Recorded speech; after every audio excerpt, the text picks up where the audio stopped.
Welcome back to War Thunder Weekly News. This week we have the dev server open, so hit that subscribe button. Let's see what we're getting in patch 1.79. But before we get into individual vehicles, I want to note that this dev server, it's obviously a very early one, as there's a lot of things missing.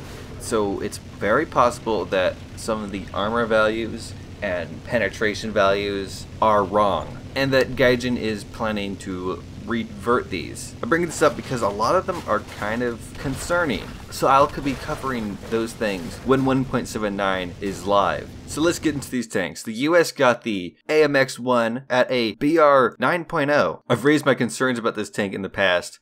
I was hoping that Gaijin was going to raise the overall battle rating so this thing wouldn't be essentially a top tier premium. Unfortunately, as it looks from this dev server, it is exactly that. The MX-803 looks to be a MBT-70 to a T. It looks slightly different, a bit more curved at certain points, but there is hardly any difference, and I don't understand why Gaijin even bothered to add this to the game. I'm sure there were plenty of other vehicles that were just as interesting that could have been made, but I guess it will help late tier US lineups. In terms of aircraft, the US is getting the P-40F, and it looks, while similar to the P-40E, very cool. They're also getting, to my surprise, another jet, the FJ-4B. This plane appears on the tree right after the F3D1. At 9.0, it seems to have a lot of ordnance and 4 20mm cannons. For German tanks, a lovely surprise, the SD-KFZ-221,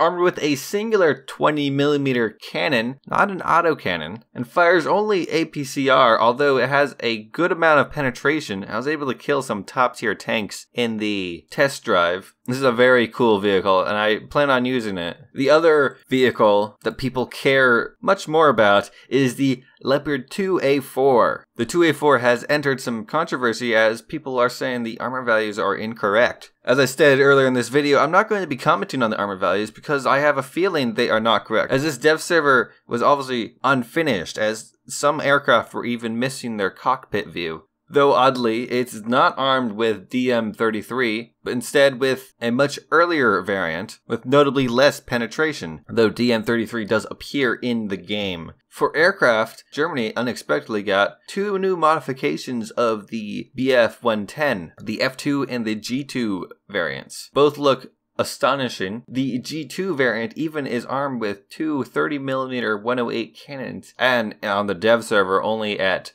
3.3. Note these also can carry rockets and should make some pretty good ground strikers. The HE-177A5 got the Fritz X bomb, an early guided bomb used mainly on ships, with apparently 320 kilograms of TNT equivalent. I was unfortunately not able to take this out as I don't have the plane currently. The new premium BF-109Z was very interesting, though not exactly looking too great, as it doesn't look very fast. It's armed with 4 MK108 30mm cannons, which I personally have some bad history with. They seem to be sparklers, if anything. And being a dual fuselage plane, will probably have a very slow turn rate. Generally, at a 4.3 battle rating, I think you'd be better off with a G2, although unfortunately the Romanian G2 has been taken off the marketplace for a while now. Next up, with the Russians, they also got a new top tier tank, unexpectedly, the T-62M1, a modernized version of the T-62, now with a hefty amount of composite armor, though it has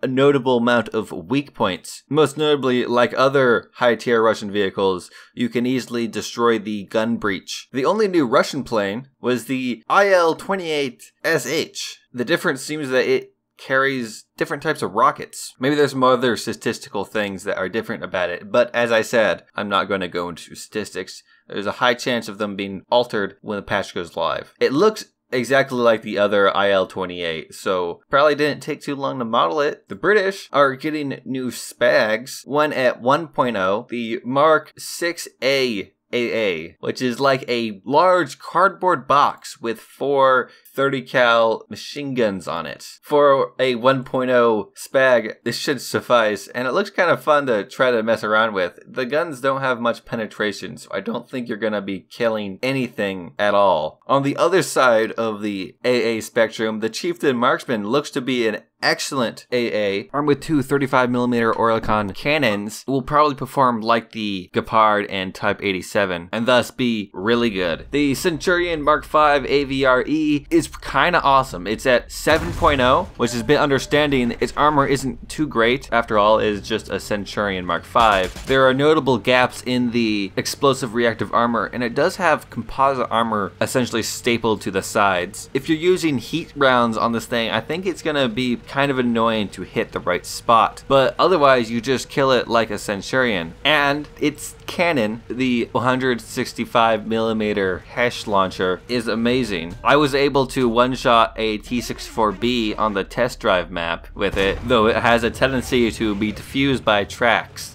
The Conqueror apparently got composite armor, although I did not see it for myself. From what I've heard, this Super Conqueror setup wasn't very successful, and the armor was really no more than, I think it was like 16mm of armor. I guess it will protect against small heat rounds, but I don't expect it to save the tank. There was no new UK planes, unfortunately, though I did notice that my British acquired D251 has lost its cool orange backplate. The new plane for Japan, the Ki 32, doesn't look so great. Well, the visual model is great, but as a factor of gameplay, I don't see many people using this for a long time, though it's best to have it than to not have it. This was the plane that I was talking about when I said one of them was missing a cockpit. For some reason, it doesn't have a cockpit view, though I'm pretty sure this is just a bug for the dev server. It has one forward-facing 30 cal off put to the side, and it's able to carry either a bunch of 50kg bombs or a bunch of 100kg bombs. At BR 1.7, there are better bombers to be ground striking with, but I think I will have fun with it anyway. The new Japanese tank, the Type 90, has found itself controversy as well, as its armor values are horrifyingly lower than what has been speculated. There were sources stating that this vehicle could withstand its own shell, the JM33, that has a penetration of over 500mm, although apparently in game this tank only has 390mm at its thickest point. I also remember reading that it had side protection armor to protect itself from autocannons, and in game there is nothing there besides the standard rolled homogeneous armor. And despite shooting JM33, the Japanese round of DM33, this thing is armed with DM33, which on itself is still a rather amazing round. Stock, it has a heat round, which while good will be bothersome against a lot of vehicles that with good heat protection.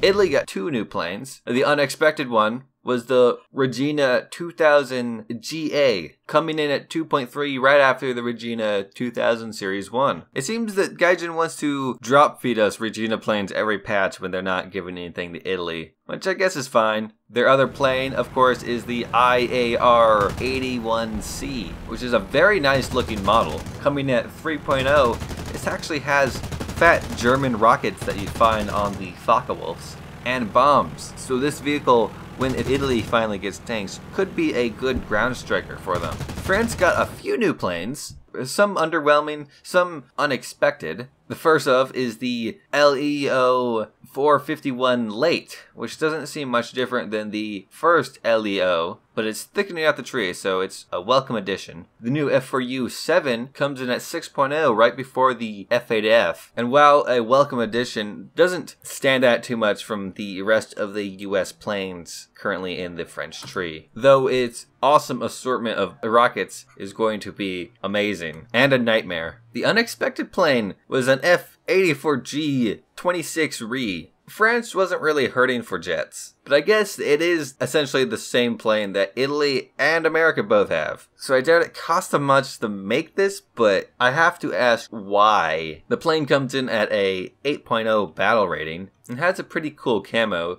The wingtip fuel tanks are a nice yellow, but it just seems so unnecessary. There's already enough US planes in the French tree. But whatever, more the merrier. On the terms of French tanks, they only got one new one. It's an anticipated one, the AMX-40. A nice looking tank, though its composite armor seems rather lacking, only covering small bits on the front. I would go into more detail of the armor, but I don't trust it entirely right now. Found in the game files, but nowhere in the game just yet, were transports with functioning damage models and x-rays. These transports are simply just trucks. The Germans get a half-track, Japanese nowhere to be found. I'm assuming these will be for World War mode and will most likely be AI controlled, and you have to defend them.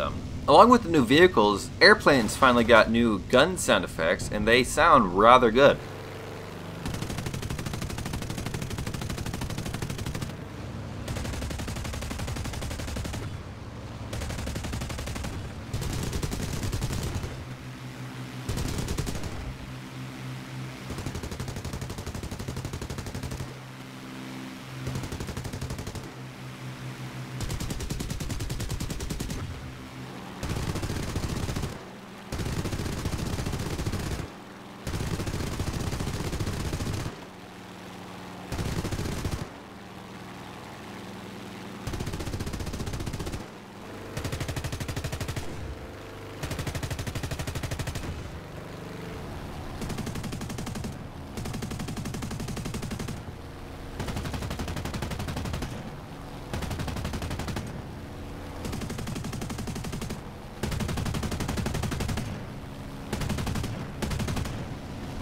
Though they also sound eerily similar to one another. The new sound effect for the MK103s, though,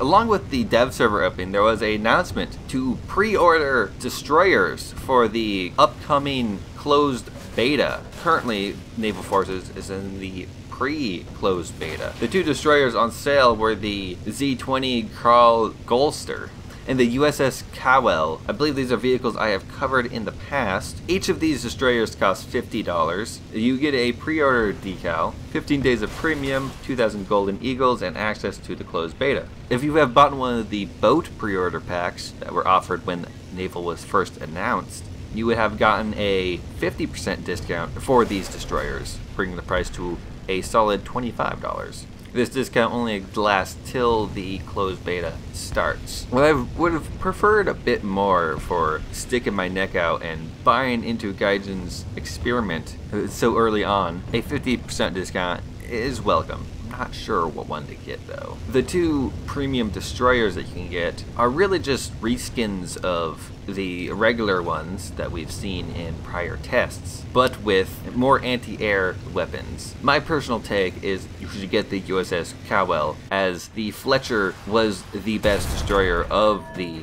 tests that we have seen, and its TV-fused anti-air shells are a great way to troll pilots. The Karl Galster, while looking cool, is just overall less effective, though still very effective. Has a cool Natstika surrounded by red paint on the front, as the Kriegsmarine likes to do. With the announcement of the new pre-order packs, the War Thunder Twitter had tweeted out after the major update 1.79 hashtag Project X. The next testing of hashtag Naval Forces will begin officially in CBT. You will be able to access not only battles, but also research of naval vessels, their modifications, and crew training. This makes Project X the assumed name of the new patch 1.79, and it leads to where I think will be the release date. I'm assuming the Project X will not only refer to the new top tier premiums on the American tree, the XM1s, but also the release of the game on Xbox. And so I'm thinking that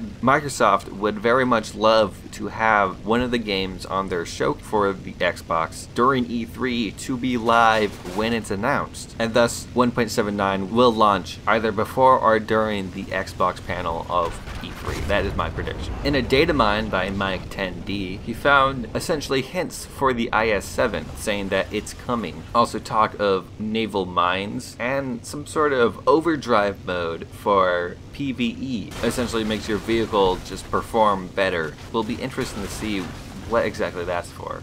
On a bit of the silly side of things, an image showing the Object 279 in the CDK. On further investigation, it shows that it is in fact a user-made model that is nearing its finish.